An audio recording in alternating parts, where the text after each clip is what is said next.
Bienvenue sur Anne B Création, l'ABC du crochet. Moi c'est Anne et aujourd'hui je vais vous montrer comment réaliser ce sac pour l'été.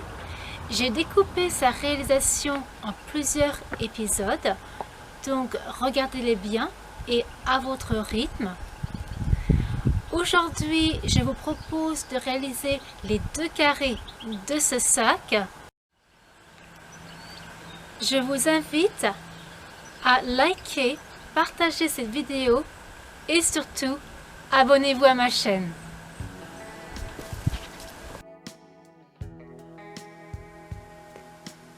Pour réaliser ce sac, j'ai choisi cette laine rose qui a un aspect brillant. Et en fait, les mailles serrées créent un aspect texturé qui renforce cet aspect brillant. En fait, cette couleur, elle me fait vraiment penser à un superbe pétunia que j'ai actuellement dans mon jardin. Je vous montre une photo. Voilà, j'adore cette plante avec ce rose profond et c'est vraiment la couleur que je peux voir dans cette pelote de laine que je crochète actuellement pour réaliser ce sac. Voilà, en tout cas moi j'adore cette couleur, je trouve qu'elle est vraiment super pour le printemps et l'été. Vous me direz ce que vous en pensez quand j'aurai une photo de l'article une fois terminé. Pour en revenir à cette laine, je n'ai plus l'étiquette, mais si je l'avais, je pense que la grosseur recommandée pour des aiguilles à tricoter serait de 3 à 3,5. J'ai donc choisi un crochet numéro 4, ce qui est légèrement plus gros. Alors, pour faire ce carré, j'ai monté 30 mailles en l'air dans ma chaînette de base et j'ai réalisé 40 rangs. Alors j'ai profité de cette vidéo pour compter les rangs à nouveau avec vous. Alors en fait moi ce qui m'intéresse ce sont les V. Ce sont ces rangs qui apparaissent légèrement. D'accord? Là je vous montre le rang suivant et le rang suivant et le rang suivant. Et donc je vais compter de 2 en 2. 2, 4, 6, 8, 10, 12, 14, 16, 18, 20, 22, 24, 26, 28, 30, 32, 34, 36, 38 et 40. D'accord? Donc voilà, j'ai 40 rangs. Donc avec ces 30 mailles à la base et ces 40 rangs en hauteur, cela m'a permis d'obtenir ce carré qui mesure 16 cm sur 16 cm environ. Libre à vous de faire un carré de même grandeur ou vous souhaitez peut-être faire un carré plus petit ou plus grand. Voilà, vous adaptez. Supposons que vous souhaitez faire un carré de même dimension. Si vous crochetez une laine plus grosse avec un crochet numéro 6 voire plus gros, je pense que vous aurez besoin entre 20 et 25 mailles en l'air dans votre chaînette de base. Selon la grosseur de votre laine, bien évidemment. Vous pouvez voir que j'ai déjà commencé le deuxième côté en maille serrée.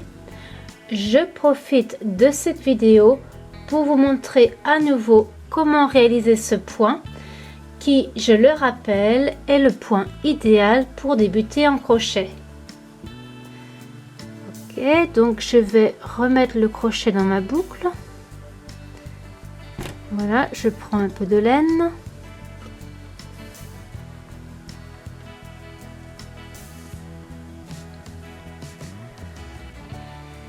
Je fais une maille en l'air.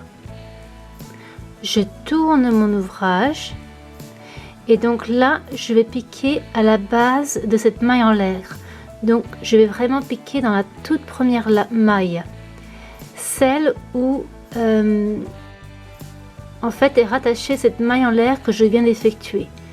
Donc je vais piquer et je vais chercher les deux brins de la maille. Je cherche et je ramène la laine. J'ai deux boucles sur le crochet. Je fais un jeté et je tire. Voilà. Je pique et je prends bien les deux brins de cette maille-ci. Je cherche et je ramène la laine. Deux boucles sur le crochet. Je fais un jeté et je tire au travers de ces deux boucles. Je pique et je prends bien les deux brins de la maille suivante. Je cherche et je ramène la laine. Deux boucles sur le crochet. Je fais un jeté et je tire au travers de ces deux boucles. D'accord? Donc, quand je dis jeter ou faire un jeté, c'est la terminologie correcte en crochet. Ça veut dire tout simplement enrouler la laine autour de son crochet ou bien chercher la laine avec son crochet. Donc je recommence, je pique et je prends bien les deux brins de la maille suivante. Je cherche et je ramène la laine.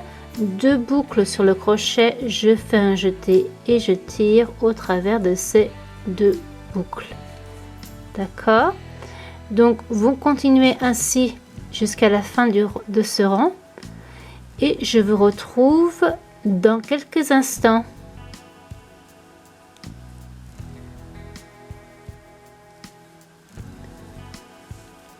Donc là j'arrive à la fin de mon rang, je fais les quelques mailles serrées supplémentaires dont j'ai besoin. Donc voilà. Alors là, je vous montre. Ok.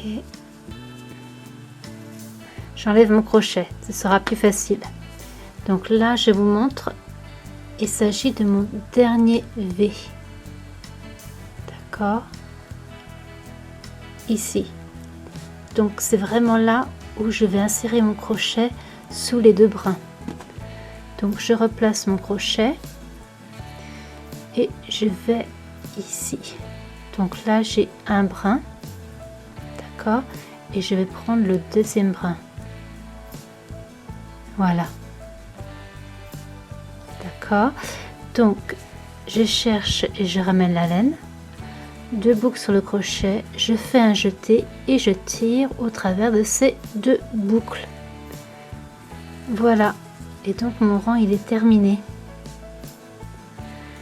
Donc je fais à nouveau une maille en l'air, je tourne mon ouvrage et là je vais piquer à nouveau à la base où j'ai effectué ma maille en l'air. Je repique ici, je prends bien les deux brins de la maille, je cherche et je ramène la laine, deux boucles sur le crochet, je fais un jeté et je tire. Donc voilà, je continue, je passe sous les deux brins de la maille suivante, je cherche et je ramène la laine, je fais un jeté et je tire au travers de ces deux boucles. D'accord? Voilà, je vous invite à regarder la vidéo sur les mailles serrées si vous avez besoin de revoir ce point. Comme vous avez pu le constater, j'insiste vraiment sur les débuts et les fins de rang parce que c'est vraiment là que des erreurs sont faites et qu'il y a un risque d'augmenter ou de diminuer son ouvrage. C'est pour cette raison que je compte régulièrement mes mailles. Et si je me rends compte que j'ai oublié une maille, et oui, ça m'arrive et je sais que j'ai diminué d'une maille à un moment donné dans ce carré. Et en fait, j'ai pu corriger cette erreur en créant un point supplémentaire. C'est ainsi que j'ai procédé pour ce carré-ci. En fait, lorsque je me rends compte que j'ai oublié une maille, il y a bien souvent deux façons que je corrige.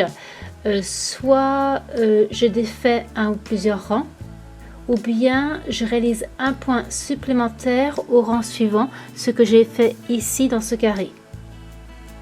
Une règle importante quand vous voulez corriger une erreur au crochet, c'est de la corriger aussi rapidement que vous le pouvez pour créer cette maille supplémentaire ou enlever cette maille qui ne devrait pas être là afin d'obtenir le meilleur résultat au final.